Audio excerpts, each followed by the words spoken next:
They have to look after the constituency. And Dr. Qazi, if I may interrupt here, do you think there is acceptance on the ground for BJP in the state of Jammu and Kashmir? I don't think there is, as far as Kashmir is concerned, there is not acceptance, and there will not be.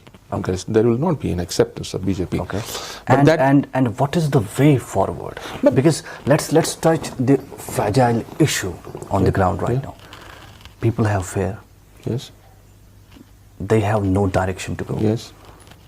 They don't understand, what will come next upon them. True. So how do you see and how do you address this very grave and concerning issue?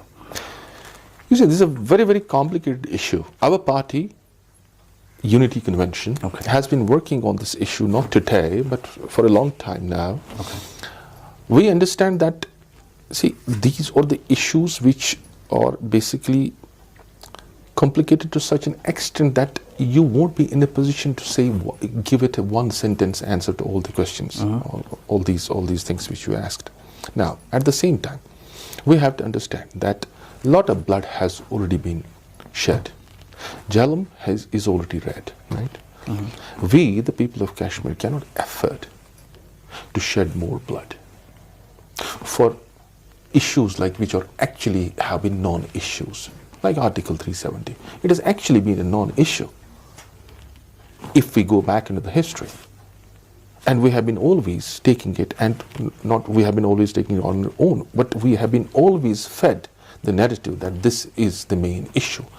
And the facts are showing that the circumstances have shown this has actually not been an issue at all. The government had the majority this time and they just scrapped it down and that's it, finished. Now the question is that how much blood we have to shed? How much more blood we have to shed? We understand as a party that violence is no solution, especially in the modern times, for any dispute or any problem. Right? When you say as a party you understand that violence is no solution, but I think this is almost slogan of each and every party in the state of Jammu and Kashmir. You don't have any kind of magic wand in your hand. What different you or your party can do for the state of Jammu and Kashmir, because people on the ground see no hope as of now. You see, we don't see, people on the ground don't see any hope, but the question is who is responsible for that? We can blame anybody, we can blame the third parties, we can blame Pakistan, we can blame India, we can blame BJP, or we can blame Congress.